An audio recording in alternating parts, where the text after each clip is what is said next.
unidentified, the unexplainable, paranormal, conspiracies, and much more. Starring your host and co-host, Jenny Nicasio, Sean Kelly, and Jason Sledgehammer I. Petro.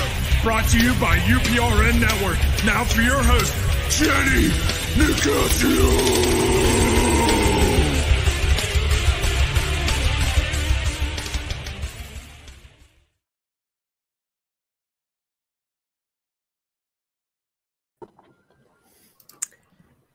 Good evening and welcome to Jason Prophecy on FM 107.7 on the United International radio station in New Orleans, where we discuss anything and everything beyond the scope of normal. I'm Jenny Nicasio along with Sean Kelly and Jason I. Petro. Welcome to Jason Prophecy. Hey guys. Hey, how's everybody doing? How's everybody doing tonight? We have a great show lined up. So we're going to start off, just get right into it because we're jam-packed. 74 years ago today, Roswell Army Airfield issued a press release stating that they had discovered a flying disc from a ranch near Roswell. Okay. And we're going to dive into it because it is the anniversary. It is July 8th, 2021. And we're going to just go down the list and I'm going to introduce everybody. So please forgive me if I screw up your names because there's a lot of them here tonight. Okay. Because I have a habit of doing that. So we're just going to jump right in now. We have Thomas J. Carey has devoted a significant portion of his life, the last 16 years, to investigating Roswell. And he's authored and co-authored more than 30 published articles on the subject, and I believe 9 books. So, Tom, if I screwed that up, please forgive me. You appeared on Larry King Live, Coast to Coast with George Norrie, and numerous different programs over the years. And you're from Pennsylvania also. And then we're going to jump into Debbie. And I don't know if she's in the, is Debbie in there, guys? I don't see her. No, she's not. Yeah. Well, we'll have to hold off on that because she's not here. We tried to get her on. She was a STAR team investigator and a Roswell specialist. She's done a lot of research with MUFON. And then we're going to jump into Terry Lynchkill. Is that how you say your name, Terry? Did I screw that up too? Oh, she's muted. Oh, she's new. Okay, well, she's a member of MUFON since 2010. She's been a state director, an assistant state director, chief investigator for MUFON. She's done a lot of cool things for MUFON, and she has developed a lot of her life to searching for the truth. And then we have, we have somebody else here, John Ventry. he's a regular on the show. Terry's been on it twice, I think once. Was it twice, Terry? Can't remember. Twice. Yeah, and it's Terry Lynchkill. Oh, I didn't screw it up too bad. Okay. Well, John Ventry he used to be a former PA investigator, Delaware and West Virginia. He's also been on numerous shows with the Discovery Channel. You were on the History Channel with MUFON. Was that Hanger One? Hanger One, UFO Hunters. You've been out there, and you're also running for governor. I just want it for Pennsylvania. I just want to throw that in there. And then we have Joe. Now, Joe, I've always messed up your name. Joe, Sean, help me out. Montaldo. Joe M. He's a UFO researcher, radio show host of The Centralist and the Paranormal Talk. So we're just going to jump right in it, guys, because we don't have too much time, and there's so much to cover. So it's been 74 years, that this happened, that the airfield issued a press release stating that it was a flying disc. Okay. Now, I want to ask you guys, we're going to start with, we're going to dive deep into it with Thomas Carey. Can you tell me, what can I say here? What exactly crashed in 1947 in Roswell? I'm sorry, what was what? What actually crashed? I mean, we're going to take it from your point of view, and then we're just going to go around. Okay, I spent the last 30 years on this case, beginning in 1991 with the team of Kevin Randall and Don Schmidt, and have teamed with Don since 1998. And we have amassed over 600 first and second-hand witnesses to the event, none of whom have spoken about a balloon. Okay. Mm-hmm. So not only the preponderance of the evidence that we've amassed, but that beyond a reasonable doubt, what crashed there was a vehicle of unearthly origin with a crew of 5, 4 of whom were dead and 1 that was still alive. They were not from this earth. And that was, I believe we've proved that case beyond a reasonable doubt. Hey, John, what do you have to say about that? Well, I'm going to offer an alternative opinion, just like I did with Kecksburg, just so I can be difficult and play the devil's advocate. I like it. Like, you know me. So I say that the first UFO crash was in the Black Forest in Germany in 1936. Hitler tried to back engineer that. And what we recovered in Project Paperclip was that technology. And what crashed in Roswell was probably our first attempt to replicate the technology of the UFO. And whatever the small bodies were, dwarves, elves, whatever, not elves, whatever they were, you Like think about a Here horse. comes Santa Claus. Here comes Santa I don't know. Claus. I was thinking about Lord of the Rings. I don't know why elves came in, but you think about a horse race, you got to have small jockeys. So whoever they manned it with, staffed it with, had to be lightweight. So I'm going to say it was our technology, just like Kecksburg was a spy satellite. Hey, There, Joe, take what do you that. think about that? I don't know, Joe. What are your opinions on that one? Joe, you're muted. Let me unmute myself. There we here. go. You know, it's interesting because I've always going back and forth on this. And I kind of agree with what he just said, but the Germans actually were probably contacted at 1900. You got to look at it from an alien's point of view. When they came here at the turn of the last, not this century, but the one before this, the most advanced country on the planet was Germany by far. We know from 1911 through 1916, the Germans built 6 prototypes of the saucer. 1 happened to be a tank. 2 happened to have been planes. These are all stuff that we know for a fact that they built. This is not any him and hawing.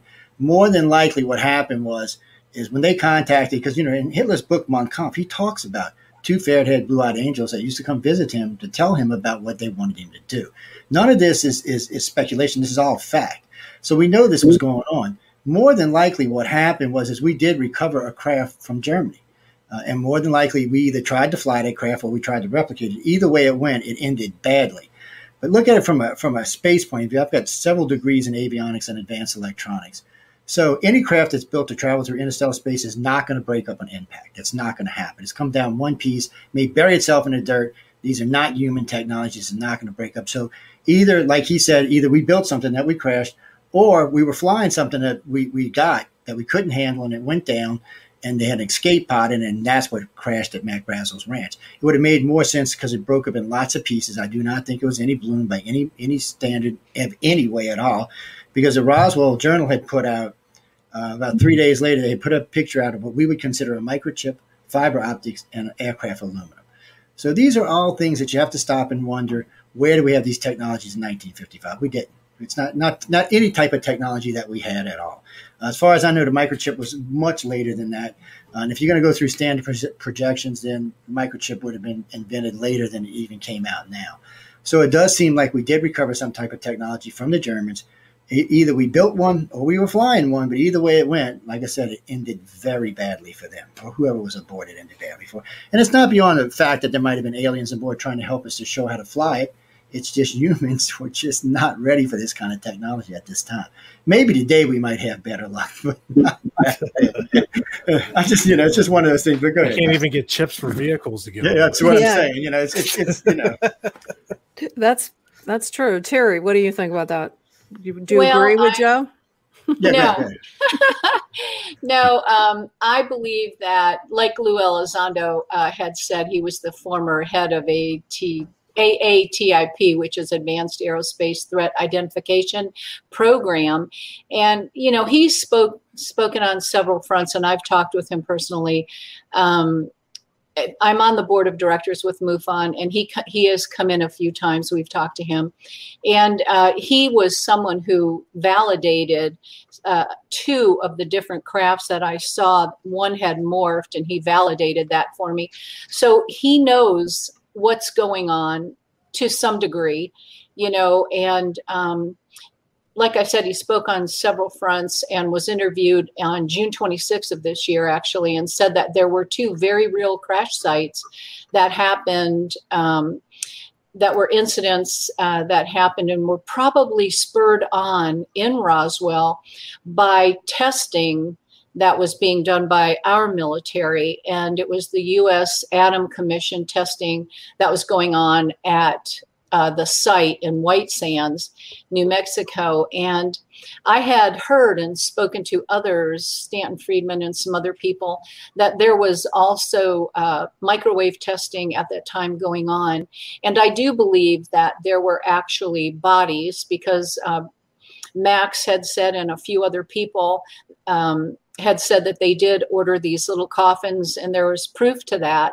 There was also a woman who passed away in Florida who was one of the nurses that was there, and her name escapes me at the moment, but she went on a couple different fronts and said that she actually did see these things, and they were so horrifying, she really didn't even want to talk about it. And then there was others that have been, I think Haught was recently interviewed about it. And even though he didn't really have a very specific forthcoming about what he saw, because it was so long ago and he hadn't really revisited his experience, I have to look at that and give kudos to those people that have come forth and have said what they said. I am not here to call them liars. And there were bodies taken. And so that's my opinion, and I'm sticking with it. Okay. Joe, we'll start off with you. Like the young, I'm sorry, Terry, I forgot your name. I'm not good. My memory's lost, but I want to know, when you spoke about the coffins, that's what impressed me. Joe, why couldn't the military, bring somebody, a mortician out of the military, instead of hiring somebody from Roswell to do all this? Actually, it's interesting, because I went over, Stanton and I went through this many, many times. We debated this. I've been to Roswell. I mean, I've spoken to the 60th anniversary, the 50th. And the thing of it is that's not exactly how it went down. There was a military nurse that was involved in this. There was also a military doctor that was involved in this. Stanton Friedman and I went over this many, many occasions. A good friend of mine who just passed away, Dee Andrew, was actually probably one of the foremost experts in Roswell. She had been doing this for almost 35 years. She had actually had to interview with several people who were actually there. They described this woman talking about it. What's weird for me is it seemed like, and it's hard to prove, but it seems like there was 2 crashes.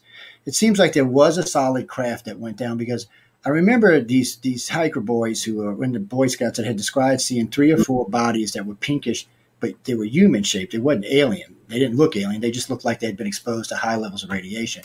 The craft, they said, was intact. It wasn't broke up.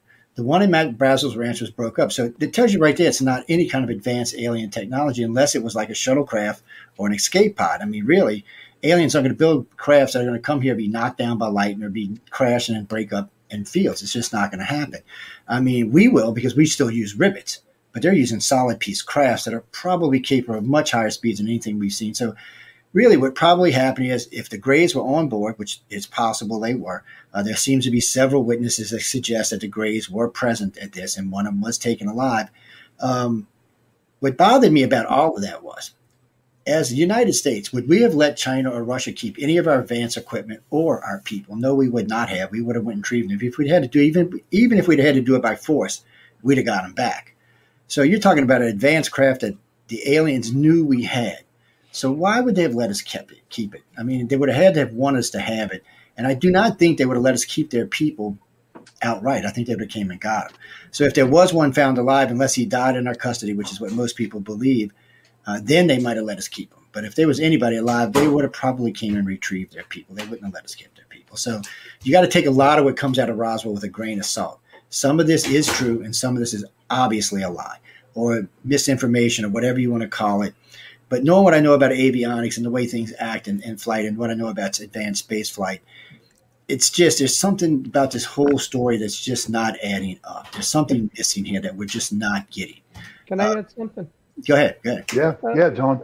Get in there. As a follow-up to that, the Project Serpo story was the follow-up to Roswell when we exchanged 12 of our officers for the autopsied bodies and the one alien that was still living or maybe survived. I don't know. But it's just an interesting story that was the exchange program that followed up Roswell.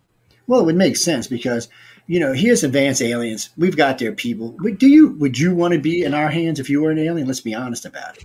I wouldn't want to be one of. I wouldn't want to be one of the 12 exchanged in that program. Well, that's when a good you're point handing back autopsied bodies. I don't want to be one of those 12. Yes, because you don't know what's going to happen to you in the end, and I agree with you. They might not be happy about that. No, they might not be, and that's the point. I mean, we know something legitimately happened. It wasn't a weather balloon. It definitely wasn't dummies. I mean, the dummies were, 7, 8, 9 years after the fact of Roswell? I think it was even 10 years. So we know all of that was a cover-up. There was too much going on in Roswell. There's too many reports from locals about what happened. I have no doubt that something crashed, and I don't want to take that away from any means. I would just like to know what it was that actually crashed. I don't think it was an advanced spacecraft because of the debris field. It sounds like either, like I said, I'd have to think it was an escape pod or some other type of craft that came down and disintegrated on impact. Because anything that's going to fly through interstellar space is just not going to break up like that. It is not going to be taken down by radar or lightning or any other damn thing. I mean, hell, we got jets that we got airliners that can be hit by lightning and won't be coming down. So I'm just not seeing that's a viable story. And radar, come on, that's radiation, that's microwaves. Do you know how intense the microwaves are in space? It was such a BS story when I heard it. I was like, and it's one of the reasons I wouldn't spend a lot of time in Roswell. I spent a lot of time in Corona because I wanted to know if the two crashes were related or if they were the same crash or if there was something about them that linked them together, because it would have made sense that there was some type of crash that we were trying to fly. And I don't think it was brought down by any other means but by ignorance by our own selves. I just think we were trying to fly something that we strictly did not understand and we lost control of it. Maybe we overdid the reactors. Maybe we were going too fast. Maybe we didn't understand how to maneuver inside our atmosphere. But anyway it goes, I'm pretty sure we're the ones that brought it down. And knowing what I know about the 1911 through 1913 building of these saucers in Germany, it suggests that, yes, somebody gave them the technology to try to replicate this. Well, of course, 1900 Germany was not going to be able to replicate a craft, but they still had it intact. We recovered. There's no doubt we recovered it. It's just, were we flying that or were we flying a replica is really what it comes down to. And most of the people I've talked to, I've got a lot of friends that work in places like the Yucca Mountain facility and the WIP facilities and places like this and out at Los Alamos. And I have a Class 10 security clearance, which is way above top secret. And the thing about it is it just doesn't suggest. It just suggests that, yes, we had recovered a craft and we brought it home and we were trying to fly the damn thing and it crashed. And the alien said, whoa, what the hell? Let me get out of here. And it just, whatever happened, they hit the ground hard and it just disintegrated across the field. And that makes more sense to me than some crash plane, some UFO come flying through the atmosphere, a lightning bolt hit it or a microwave hit it and it crashed into the ground and it shattered. I just can't believe that. I mean, anything that's going to be able to travel at speeds that we're talking about is, just a piece of dust would disintegrate it. So It's not going to just impact like this. It's just not going to come apart like that. So knowing this, it made me wonder. Was it something we built, which is possible, and then a replica that we crashed, or was it an escape craft of some kind because, they lost control of this thing and they jumped out? And that's what happened. One went down in Corona, one came down at Mac Brazel's ranch, and that's what we ended up with. But for some reason, the Roswellers don't want to talk about Corona because it takes away from Roswell.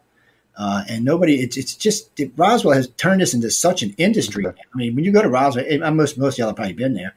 If you go into Roswell, you know what I'm talking about. I mean, everything's got UFOs on it. McDonald's got a big crash flying saucer on the side of it. Walmart's got one coming through the front of it. Even the Italian, even the Mexican restaurant at the end of the street down there has got a UFO on top of the roof. It's just, they get really testy when you try to take it. And I'm not trying to take anything away from Roswell. I got a lot of friends there. I just think there was more to this story than we're being told or than we're giving out. And even Stanton Friedman agreed with that. Him and I had many debates about this on air, and he eventually agreed that there had to be more than what we were hearing here. So I'm just saying, let's not just judge it out. Go ahead, man. All right. Thanks. Tom. Good, Tom. Yes. Tom, what do you think about that? Do you agree with him? Do you want to rebuke that?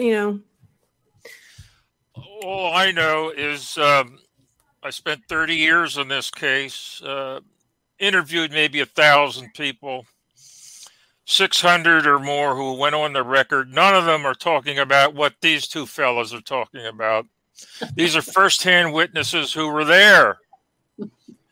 And they all described something that had exploded in the air, rained down small pieces of debris. We call them memory metal, things like that. All their story, nobody knows the full story. I'm talking about the people we interviewed.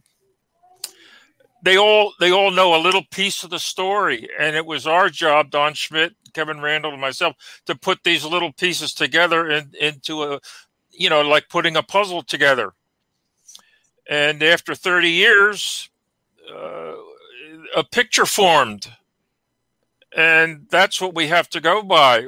We kept conjecture, like these gentlemen are talking about, to a minimum. You remember what was it, the old Dragnet show? Joe Friday says, "Just the facts, ma'am, just the facts." And we put these in every one of our books that we've written. We've written 10 books so far, Don Schmidt and I, 10 books. We start out with the Joe Friday statement, "Just the facts, ma'am," and then we follow it with a statement made by a anthropologist named Franz Boas, and his watchword was, "Record enough facts, and the answer will fall to you like a ripe fruit." And that's what we've done. We've recorded enough facts, and it all forms a picture, not what these gentlemen are talking about. It suggests to us, based on the evidence at hand, and granted, we don't have a steering wheel or a tail light or anything like that. We just have testimony right now. We're at the 1 yard line. The only thing we're missing is a physical piece of evidence.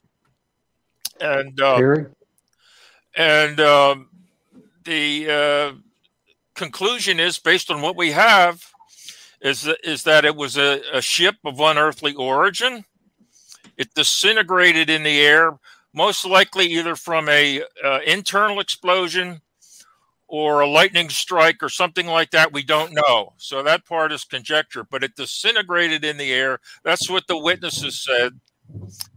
And the inner cabin that withstood the explosion continued on for another 30, 35 miles and came to rest much closer to Roswell. There were a total of 4 dead aliens, little fellas with big heads and frail bodies. You know the picture. Okay, Tom, but if that's the case, could it have been possible that the military switched materials? Because, I mean, those photos don't look like what you might be suggesting. I mean, could they have, brought back a different material and switched them? What photos are you talking about? Well, in the photos with the material, the shiny material, or any kind of the debris, could they have been switched because they keep going back to the weather balloon? Do you agree, Terry? Do you agree with that? I mean, I think the weather balloon was planted by our military to confuse the facts. And you got to remember, they were at a United States Atom Commission testing facility. So anything really could have caused that to come down. We're not sure. So we can't say, okay, this is what happened. We do know that there were bodies taken. Over 100 people saw this incident with their own 2 eyes. This wasn't just Max Brazel and a couple people from the United States military. So this was heavily covered, and they were caught off guard, and they immediately tried to ridicule the happening and saying it was a weather balloon. It was not a weather balloon. So that's why all this false information was coming out. I don't know that our government handled even their cover-up very well. They disappoint me all the time, and they did back then too. So they did a very good job. Well, then, can I guys, ask a question? Go ahead. Yeah. Why? I guess I'll ask Tom. Well, whoever wants to answer this, Terry. Why do you think that the Roswell case, if you do, is more significant than the Battle of L.A. case from February 25th, 1942?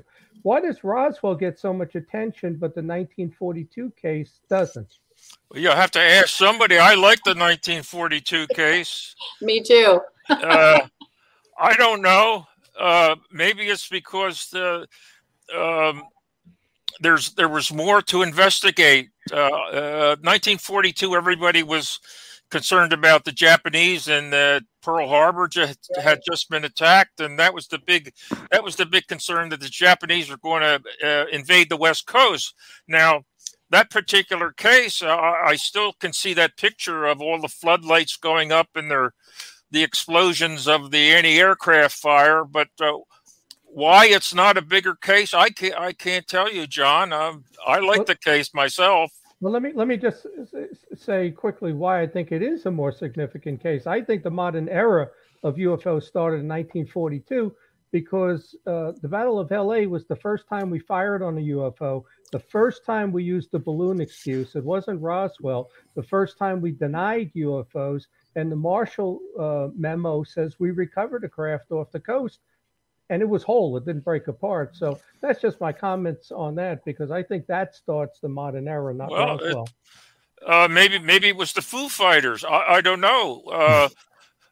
How far do you want to go back? But the modern age apparently it's been anointed. The Kenneth Arnold sighting of June 24th, 1947 near Mount Rainier is sort of cast in stone now, that it was the start of the modern age of modern age of UFOs. But there were other cases. I don't know why they have anointed that one. I know Roswell, at least in my own opinion, the reason it's so popular is that there's so many issues surrounding it. Number one, it's a nuts and bolts case. It's not it's not lights in the sky. It's not abduction, things like that. It's a nuts and bolts crap. There was a release where it said that the Roswell Army Airfield had captured. They used the term captured. They didn't capture it. They just recovered it. Captured a flying saucer near Roswell. It was actually closer to Corona. And that there were death threats to silence people. There was a cover-up, and the case died for 30 years. For 30 years, it went away. It was a 2-day story in 1947. 2 days, and the reason it's so popular, I'm guessing now, because all I know is that at the time that we have spent on it, is that it's the most investigated case of all time. You had Stan Friedman, the father of Roswell, who I knew well. He got started. He hooked up with William Moore. They wrote that famous book in 1980, The Roswell Incident. Up until that point, my hero was Donald E. Kehoe from the 1950s and early 60s. He was a terrific author. He didn't go near crash UFOs. He just stayed away from those. He stayed away from alien bodies because he's trying to get government oversight, trying to get government hearings on UFOs. But he thought crash saucer stories were just a bridge too far for him to try, to keep the story credible. So along comes Stan Friedman, William Moore. 2 years later, they have a book, The Roswell Incident. When I read that, and I'm just speaking for myself, all the other cases went away. I was hooked on that case when I read the Roswell Incident. And believe it or not, it was another 11 years before the next book came out, and that was the Randall and Schmidt UFO crash at Roswell. And in my humble opinion, again, it was that second book by Randall and Schmidt that made the case a worldwide phenomenon. You can go to airports, any country, you say, "Oh, I'm from Roswell." They at the minimum they roll their eyes. Is that where the aliens are? And at least they've heard of it. And it's known around the world. And there are other cases that I like, but I was blown away by the Roswell case when I read that first book. Who hasn't been? Nice. Hey, I got one. So I was checking out this program on Roswell, and so it's taking us back here to the Foster Ranch for a second with the crash ship that blew apart into pieces. Back to Mac and his son Bill and everybody. So in this program, they were talking about how today's technology, we have this artificial intelligent lie detector that can actually go back and they're able to use the interviews from the 70s, and everything. And this AI can detect if the people were lying or not. So what I find interesting and I'm curious about is, so it determined that like Bill and Jesse Marcel and everybody was telling the truth. And then it came down to a guy, Frank Kaufman, who played a part in the president getting some of this evidence that was top secret confidential. And it came up that he was lying the whole time about that. So we knew he was a liar. Yeah. So I did any evidence actually make it, or, do we know what happened to any of that, parts of that ship or whatever? That's my question. Cause he said that Truman got it, and was checking out the pieces, of the evidence, but, once that thing said it was a lie. So I'm just curious, like what really happened with that part. Well, let me tell you, I was the consultant on that show. 6 months I worked with the Travel Channel. Nice. And I was the historical consultant. And that idea of doing the stress test analysis came from me. It came from me. Because we had one of Walter Haut. You remember who Walter Haut was? The base public information officer at Roswell in 1947. We knew Walter for 25 years, a great guy. He was just a great guy, but he kept trying to tell us, all I know is that I handled the press release. I'm thinking, Walter, you're on the base, you're buddies with the commanding officer, and you don't know any more than just the press release. We never bought that story from him.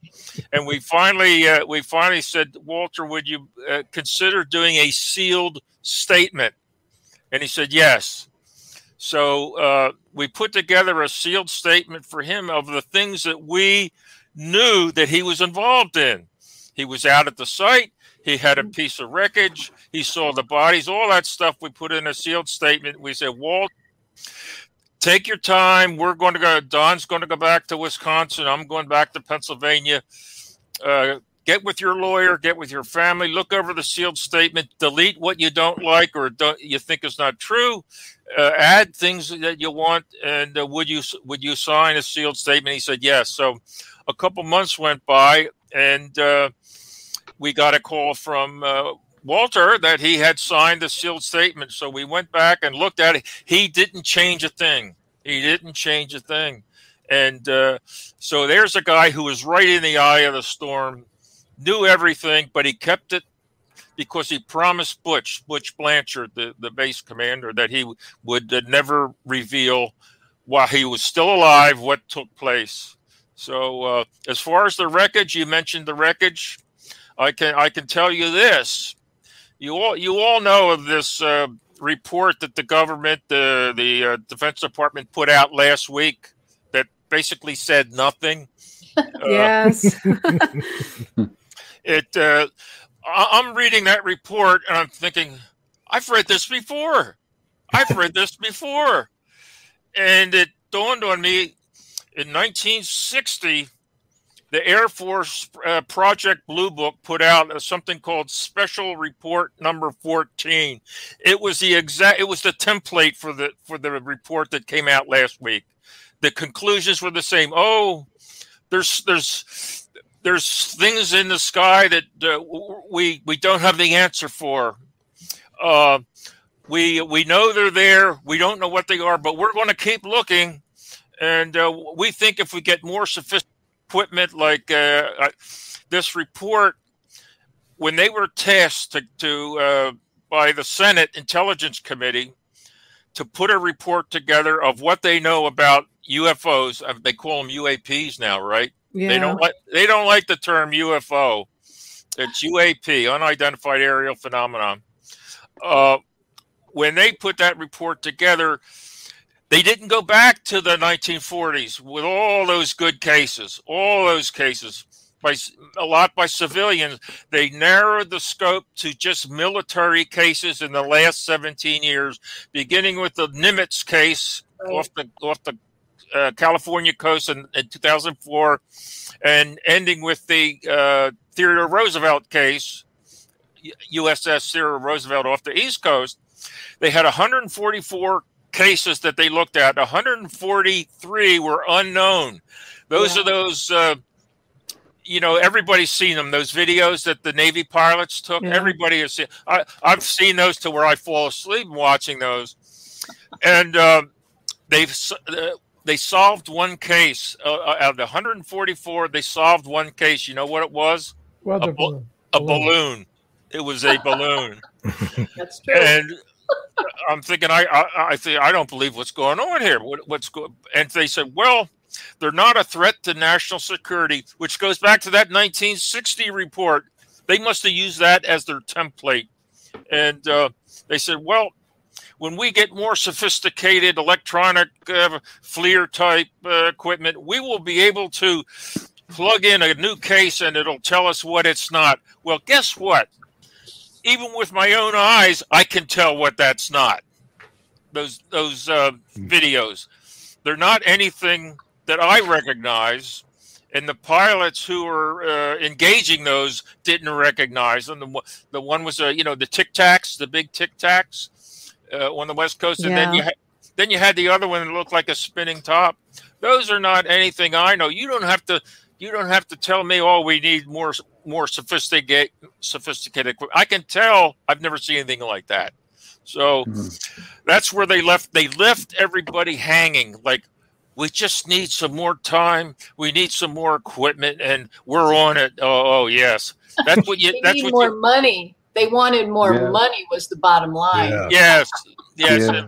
Follow the money trail. Yeah. But as far as the wreckage goes, Colonel Corso said that was distributed among Bell Labs and a bunch of other companies, and we developed, Kevlar vests, microchips, fiber optics, all of that. So that's where the wreckage went, according to Colonel Corso and Bill Burns. Right. Hey, Debbie's here. Hey, Debbie. Hey, Debbie. We're just, going through some things. We're trying to figure out, was it really a weather balloon, or what? We've kind of come to the conclusion. We're split. What do you think really happened? Do you think that press release was warrant when they did that? Were they just covering it up, or what? And what Tom was saying, and who was it? John said that if there were in the report now, why aren't they mentioning Roswell? They're just going through. So go ahead, give us your schmill. What, me? Yeah, Debbie. I just kind of got in here. I was told 6 o'clock Central Time, and it was actually 5:30 Central Time. Well, you're here now. So. I'm here now. Yeah. I would have been in my office. My air conditioner's out. It's been one of those days. I think they honestly were trying to release it originally. I think Colonel Blanchard had every intent of releasing it. It just seemed to me that people were accepting what was happening, that especially with Kenneth Arnold just, a couple of weeks prior. And so, is that kind of what you were asking me about? Because I think they honestly were going to release it, and then it was hushed up, as everything is. And why didn't they bring up Roswell in this last report? They didn't bring up anything in this last report. That was a joke, One question is, Debbie, John, Joe, Tom, Terry, whoever wants to answer this, Jason, Sean, why even bother with releasing this if they're not going to actually tell us anything? I mean, what's the point? Just to shut us up, or? I mean, it's been going around. It's been going on forever. To steer us clear from Joe Biden is what they. Jenny, they had to say something because that video was out. See, the video caused everything. because Luis Elizondo released it on his own. It showed something to me otherworldly, and everybody has seen it.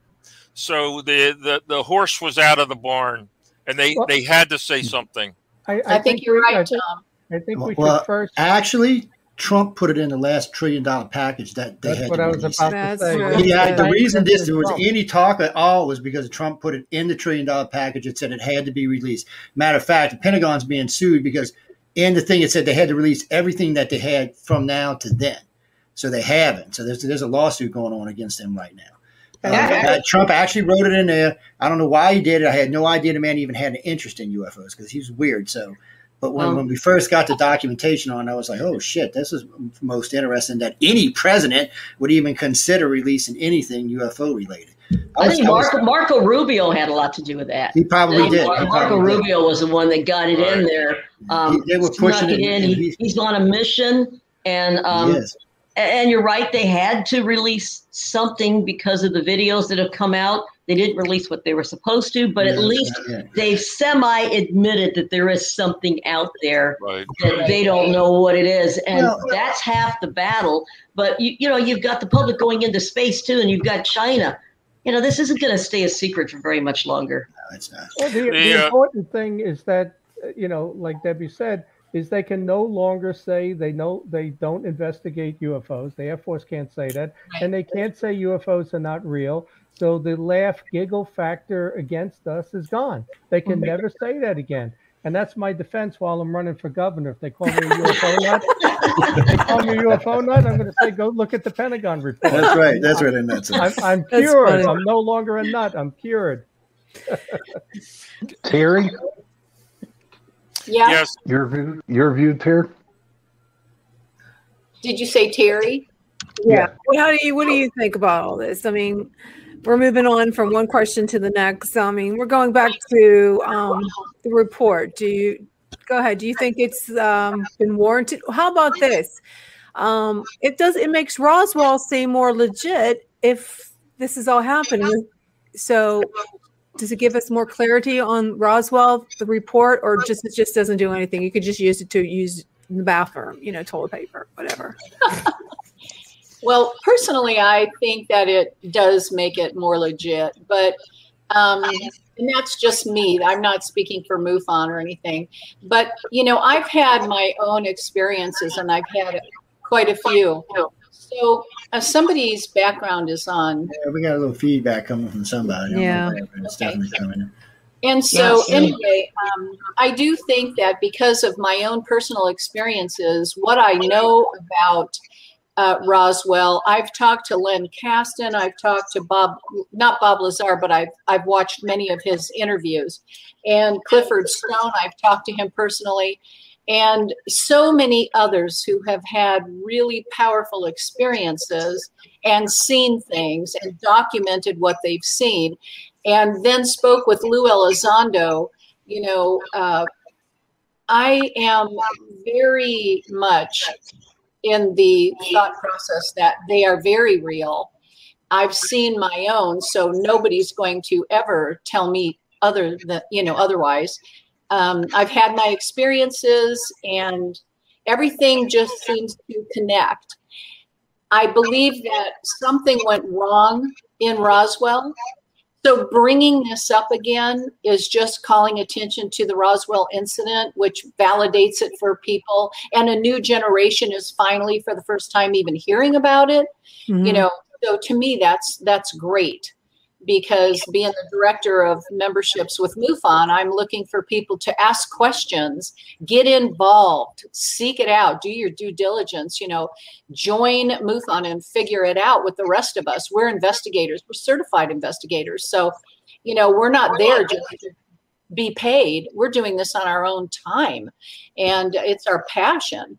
So I think that Roswell is very real. Lou Elizondo has talked about it, So I don't know. I don't know what else you want me to say about that. Let me add something. One of the reasons they didn't go back in time, with the Pentagon memo, back to Roswell, back to any of the old cases, is because in 1976, 115 countries signed the Outer Space Treaty, and it said that all discoveries from space have to be shared.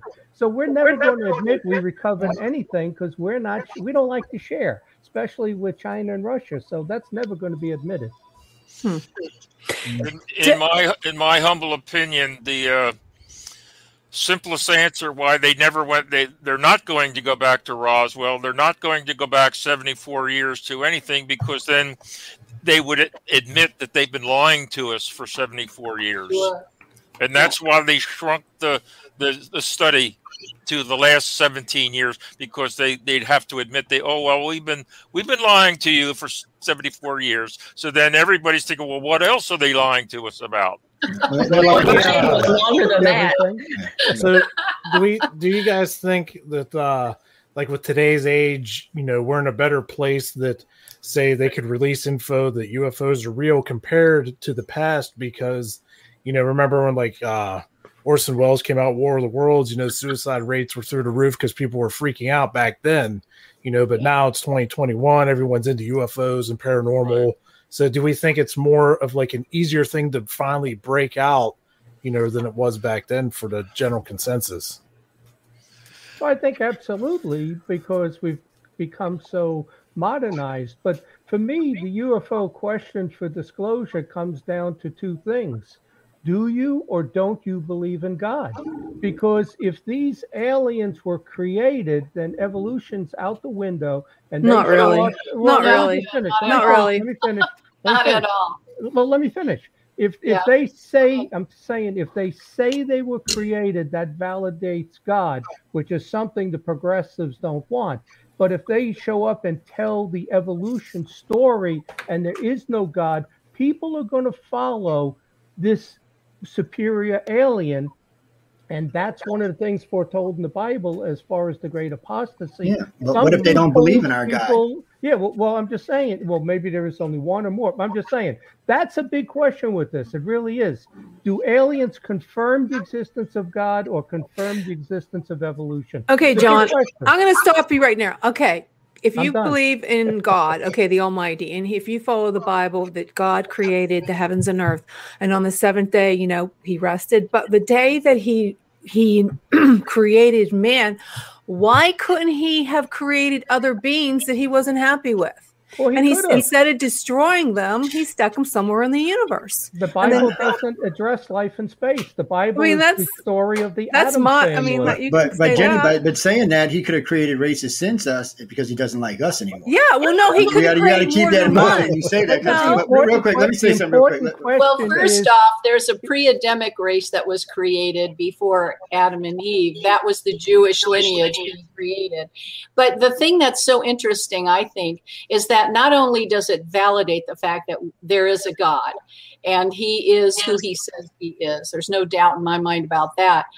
The extraterrestrials were created off-world. We humans were created in the image of God, in the fact that we are a triune being, says man, body, soul, and spirit, like God himself, Father, Son, and Holy Spirit.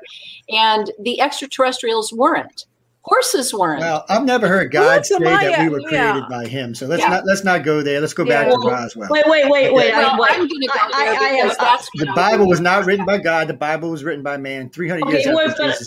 So let's not get into it. Let's just leave it alone. It's not pertinent to this conversation. Okay. Let me say something besides something else. Let me say something besides this. Look, I was stationed on Nimitz for 6 years. Okay, I told you I had a Class 10 security clearance, way above top secret. So the thing of it is, over the years, I've interviewed more than 300 pilots, Navy pilots. I've interviewed 12 astronauts from the Mercury, Gemini, and Apollo program. And I've interviewed 22 from the shuttle program. I'm currently getting ready to interview. We just interviewed the guy who's driving the rover on Mars right now. Okay, so let me explain to you. None of them believe that Roswell was going to any type of real craft that crashed on the ground and disintegrated. They all agree that any advanced craft that can go through cosmic space is not going to blow up inside of atmosphere, and it's not going to crash into pieces on the ground. They don't believe that. Knowing what they know about space travel, they don't believe that, because they know for us, if we ever try to go to deep space, like we're going to go to anywhere where we're going to carry humans, we got to have a craft that can sustain just a little piece of rock or a meteorite hitting our craft at speeds close to the speed of light. So currently right now, if the shuttle even got closer, it would disintegrate on its own. So you're talking about craft that have to be quite a bit stronger. You cannot put human terms on an alien craft, and that's what I see most people in this panel doing. You're trying to put a limit on alien spacecraft based on our knowledge of space and way we build craft. That's not a good thing. Okay, they be way more advanced than we are. Okay, I have an important comment. Okay, so I mean, it's something that's pretty obvious, though. You're all lumping aliens into one category. How do we know? Maybe there are aliens out there who believe in God or a God or several gods. There's aliens out there that maybe are, they're early into traveling and they are crashing. Maybe there's aliens out there that are crashing into each other because they're not getting along. You can't take the whole concept of aliens and categorize it in one category. I agree. You're right. It could even be us in an altered dimension, and it was us in the future, and some kind of time zone thing. Well, it could be us in the future fighting aliens or interacting with aliens now. But we have to be really careful about categorizing this all together, because everything that everybody's saying could all be true, because there's so many different alien races that have been explained out there, anywhere from, oh my gosh, I've heard anywhere from 56 to 160. But there's no proof for that. There's only proof for 6 types. That's it. There's no proof for the 56 types. That's total BS. We can only go by things that we know. If you go type the crafts right now that have actually been seen, there's about 40 kind that have actually been seen, and most of them are typical types of another, like a saucer, elongated saucer, a rounded saucer, or rectangle ships. These are not anything. These have been being seen for 2,000-3,000 years. We know the Chinese have reported sightings. We know the Toltecs have. We know the Mayans, the Incans have. This isn't a relative. I always tell people, if you're going to get into ufology, start in the past and work your way forward, because that's where the real proof is. You can't tell today because we're flying drones all over the place. We're flying all kind of experimental craft. I mean, for years, everybody thought the X-117, the triangle F-117 was a UFO. It wasn't. It was one of ours. A lot of stuff is ours that we mistake. And I guarantee if it's something that blew up and turned into pieces, it was ours. It wasn't theirs. If anything would have reacted, I can travel through deep space. If it blew up in our atmosphere, it would have probably took out Roswell with it. So I just, I have a hard time with those kind of things, because we're trying to say that some junky craft flew across the cosmos and then blew up inside of our atmosphere and fell down on Mac Brazel's ranch and left little pieces all over the place. I'm not buying it. Okay, then what do you think it is? Do you think it's that Project Mongol or something like that? Like I said, it might have been a shuttlecraft, it might have been an escape pod, but it wasn't an interstellar craft of any kind. It wasn't going to be anything that we were going to gain real technology from, with like weapons or things like that, because it just wasn't that kind of craft. It might have been ours, it might have been theirs, but whatever it was not a deep space craft. It wasn't an interstellar craft. It wasn't anything that's crossing our cosmos, because it's just not going to work that way. It's just not going to happen that way. You don't have to take my word. I've talked to several big scientists about this. I had Michio Kaku on here talking about this, Neil Degrasse Tyson, Paul Levesque. I do a lot of serious interviews. I don't play around with my interviews, and I've been in the field for almost 40 years. I was a director for MUFON a long time until it became the Black Hole of Calcutta. That's why I left. It's just, you're tired of turning in information and not getting any feedback back. So the thing about it is it's like Stevensville. Everybody told me Stevensville was a UFO. So I go down for the all women's conference. Paula Harris invited me down. So I come down. So I'm down here. So we got a big thing going, big bonfire with all the witnesses there talking about the whole thing. First thing they tell me, there was chasecraft and it had rivets on it. That's not a spacecraft, or it's not an alien spacecraft. I mean, that was the very first thing the witnesses said. It had rivets on the point corners going out, and there was 2 chasecrafts playing it. Then we also know there was an F-16 squadron flying that night while this thing was headed for George Bush's ranch, and they never diverted the F-16s. Why? Because they knew what the hell it was. If they wouldn't have, that was one of ours if it had rivets. Yeah, because but it took MUFON 10 years after we broke it. After we broke the story to fess up that it wasn't a UFO. And that's the problem in the field today. Everybody locks onto something and won't let it go. Even when it's been debunked, they still won't let it go. Roswell's a great case. I don't want to debunk Roswell because it does bring a lot of people in. I think it's something that gets young people interested, like y'all said earlier. But in the end, I don't think it's what everybody says it was. It was not any type of real craft. It was either Oz or some type of, or either Oz or shuttlecraft, or an escape pod, but it was not a solid craft that's traveling in deep space. It just wouldn't have.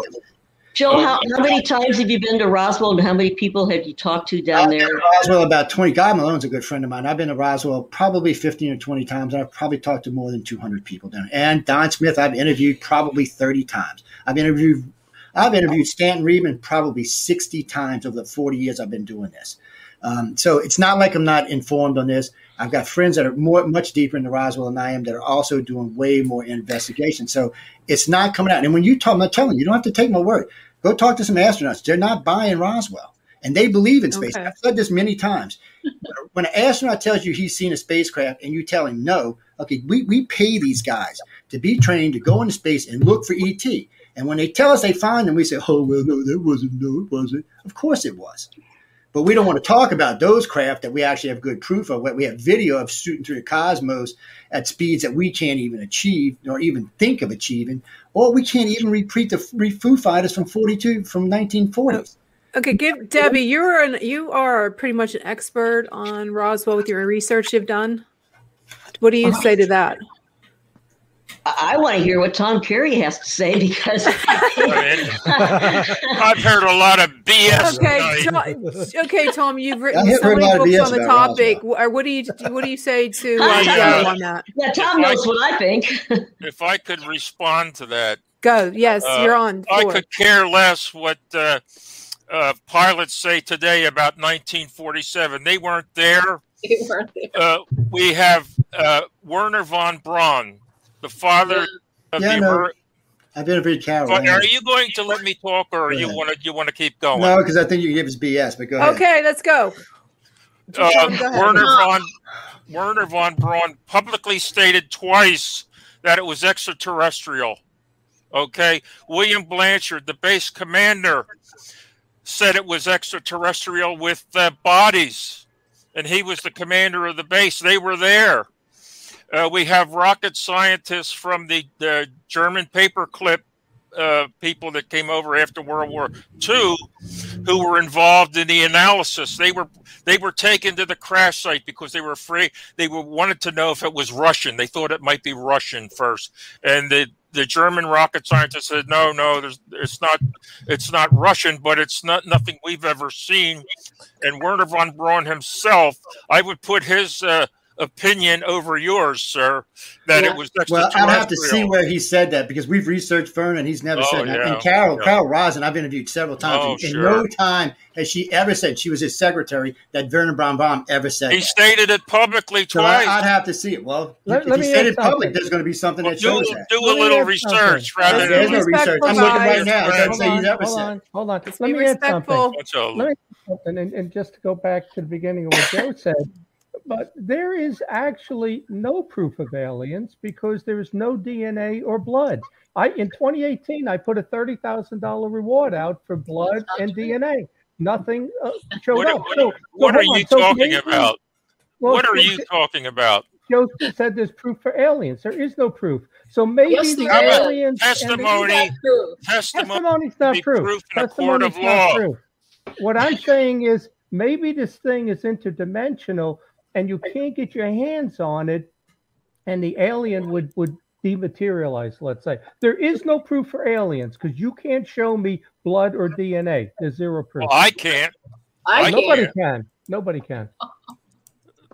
Nobody can. Well, I guess. We have listen. Testimony has sent people to the gas chamber. Testimony, if credible, is proof. We have lots of it. You just want something physical. I admit, I want something physical. There's no physical. I do have something. Testimony is proof. Go ahead, Terry. Testimony is proof. I do have proof. I had an experience in 2012 and I took swabs and I sent those swabs 7 years later to a lab, and that was DNA tested, and it was very costly, and it was done through a MUFON lab. And I had nothing to do with it. All I did was surrender my swab, which was the only thing I had that I had saved for 7 years since the experience. And it came up 3 different times with a very specific DNA that was related to a tegu lizard. It was actually reptilian DNA on that swab and my DNA. And so I do have that proof, and I wrote a small book about it. It's called a benevolent and true story of an extraterrestrial healing. And it's on Amazon. I literally put it on there for $3 because I don't care about the money. I want truth. I want proof. And I'm going to continue to move forward with that. And the lab is even looking for other scientists to take what I've given them from my experience in 2012 to continue looking at it. They froze some of it so that we could, as advancements happen, we can then look at it again and decipher it. But it came back with literally a connection to a lizard that is in South America. And I have a question. How is that alien? How is that alien if it's a lizard? How is that alien? Are you kidding me? DNA? I have a question about the DNA, just out of curiosity. The general consensus is that DNA only lasts up to 6 months on a swab. So how accurate is it after 7 years? Well, I had it sealed. So it was completely and totally sealed. I never touched it, and it was frozen. So that's how it remained. And I was blessed that I did it that way. But I think that it was done that way on purpose. I believe I was led by extraterrestrials to do that. I really do. Okay. I got a question, okay? All right, we're going to relax here a little bit. That ain't no fun. We are going to relax, okay? I need a crown. All right. Oh, come on. You know, my ears are burning. Here's the deal, okay? What would you all do if an alien came right up to you and tried to shake your hand? What would you do? Elbow. Shake his hand. I'd ask him if he was vaccinated. Okay. Oh, jeez. I'd take its hand. Getting at that. Yeah. Tom? I'd offer my hand. Yeah, of course. Okay. Would you offer him 3 fingers? They probably got 3 fingers. You know what I mean? Yeah, we're fist bump something. Yeah. You know what I mean? Because Introducing the Martha, but who knows for sure. But you know, all of us have a reptilian section in our brain, so that's science fact. You can't escape that. That's true. And, Would anybody volunteer to be we're the ones that released the blood type study about 10 years ago. Actually, I released it on Ancient Aliens the second time. First time we released it on Coast to Coast about 14 years ago. But it does show a correlation with, it's weird, people who say they've been taken or had contact, it's weird that over 65% of them are Rh negative. And Rh negative is an interesting thing because it just showed up out of the blue about 35,000 years ago. Before Rh negative came on the scene, every human on the planet was positive, dark hair, dark eyed. That's a science fact. It wasn't until 35,000 years ago when Rh negative, which is anti-birth, because we had to invent a shot to vaccinate people because, if not, it was going to kill the baby. The babies were stillborn. That's why everybody in the old days used to have to get a blood test when they got married. Nowadays, we have a vaccine for it. Actually, not a vaccine, just a shot for it. Right. But it is a very interesting thing. There's also something about our presidents were all Rh negative. If we look back. And it's not just that. If you notice, a lot of our presidents are either green or blue-eyed. You also notice a lot of people in Hollywood, people in positions are usually green or blue-eyed. It's a strange coincidence. It doesn't mean anything. I'm not trying to make anything out of it. It was just a strange thing. When we did the original study, we did it of 75,000 contactees supposal, and it came out that 65% were Rh negative and 50% were either blue or green-eyed, or a combination of. Now, what does it mean? It could tell you anything. Now, when we took that and we had everybody DNA tested, that was interesting because the DNA tested that they came from 11 locations around the world. So we actually into serious scientific research. I brought the 3 biggest hematological doctors in the country in on this. And the maps on the site, you go see for yourself, they're actually signed by the doctors themselves, and you can check them. Even they were surprised by the information. And then we found out something really weird. Did you know that Central America and South America is 98% O blood? It's the only place in the world that's like that. It's a very strange phenomenon. Nobody really knows why, but it is. And it also kind of discredits the theory we all came over the land bridge, since that mass is so much different than the rest of the world. And, also we know down there that they were boarding their children to make their heads look like the gods. We had the Nazcan lines. It's a very interesting thing in itself, and then we got a whole species down there that has a different skull type than we do. It's a very interesting thing. So I prefer hardcore science over speculation. It's how it's always been. It's always going to be like that for me. And that's one of the reasons I give Roswell a hard time, and some of the other cases a hard time. They're not always what they appear to be. And by the way, Tom, I'm not saying that Roswell wasn't aliens. I'm just saying it wasn't an advanced military craft. I just think it was like a landing craft or an escape pod or something. I just don't think it was an interstellar craft. I never said I didn't think it wasn't aliens, because I know one of the nurses that was involved, well, a friend of mine knew the nurse was involved, and she definitely said there was bodies recovered. She called them grays, but whether they were or not, I really couldn't tell you. But so I have no problem with it being that there was a crash there. I just think it was some type of escape pod. I think the main craft either came down somewhere else or went and landed. And it's probably why you seen it blow up, because when it ejected, it probably blew from the ejection.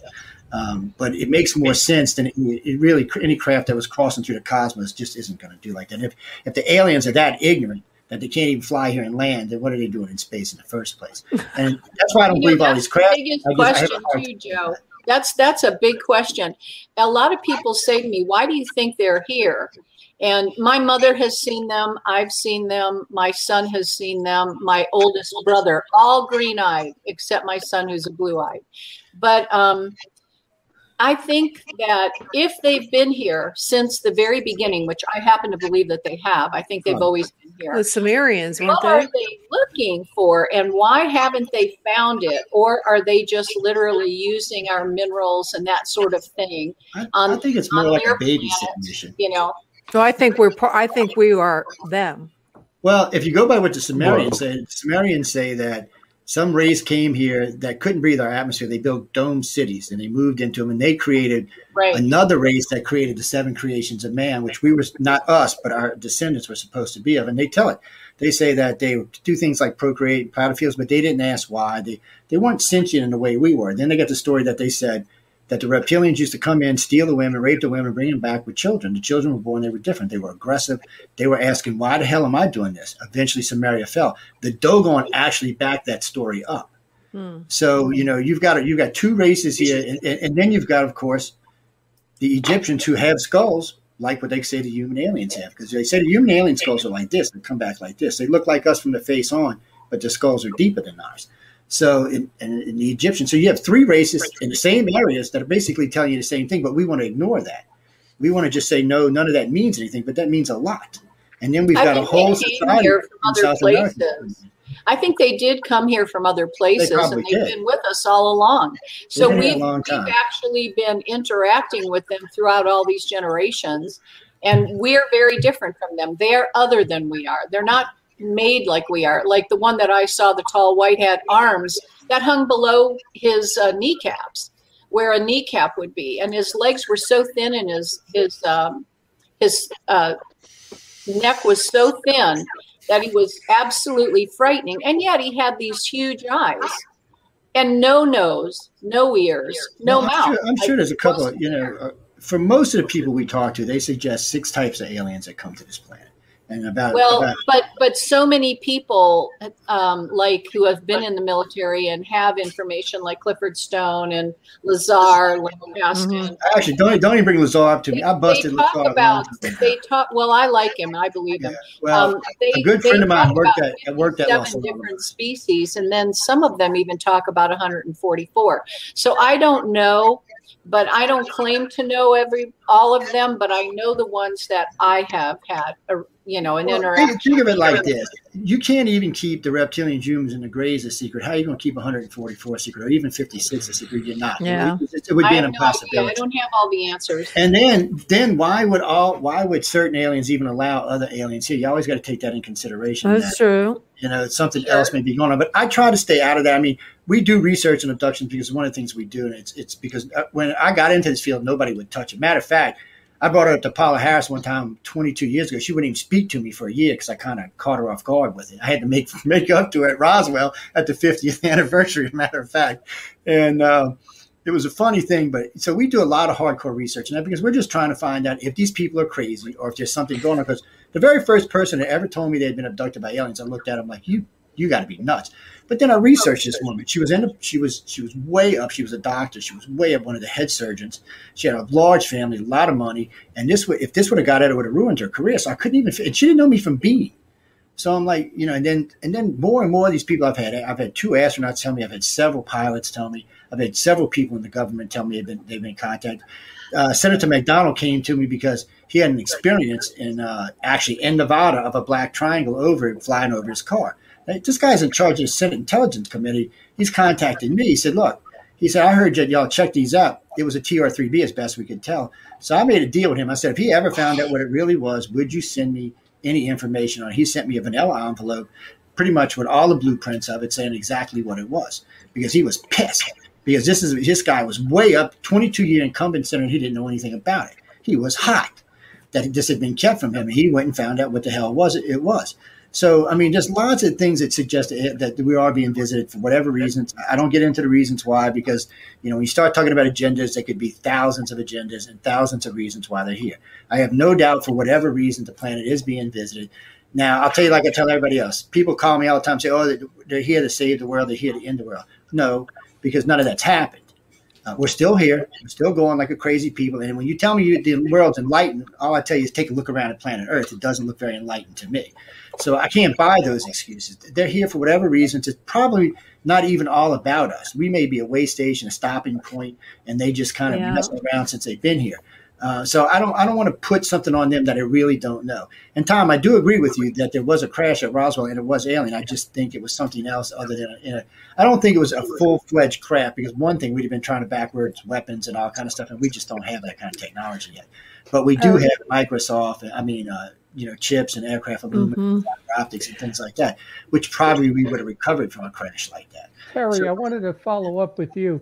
That entity that Terry Lynch saw, why you're versed in demonology? What makes you think that was an alien and not some sort of shape-shifting demon? Oh, I'm so glad you asked me that question. Because I am well versed in demonology, I know the difference between an extraterrestrial and a demon. They are very, very different. I've had many experiences with demons over my lifetime. Not that I wanted them, it just happened. And so through the years, there are things that show you where these entities are coming from. There's different dimensions. But one thing is for sure, an extraterrestrial is a very different than us form. And the ones that I've seen, reptilian, that wasn't a demon, it was a reptilian. The different types of reptilian I've seen, which were mind-boggling and bizarre and life-changing for me, were reptilian. And the tall white was, amazing. He was an amazing creature, but he was frightening as hell. And the grays were really very short, and they were not demonic. Demonics are so frightening. It's really hard to go through those experiences and maintain. And I'm not kidding. It's rare, but I've had them appear to me in full-bodied apparitions. And there's no doubt that you're not dealing with an extraterrestrial. There is no doubt. This is a completely different life form of some sort, or dimensional form of some sort. And ghosts, you can see right through them, and they have more of a shape of a human form, even though they don't always maintain that form. Shapeshifters, dark shadows. I've seen things that went tornadic. These were not extraterrestrials, and none of them needed a ship to come into my presence. Extraterrestrials are always coming in a ship. The only one that never has was the extraterrestrial that came in 2012. And he was completely and totally a reptilian.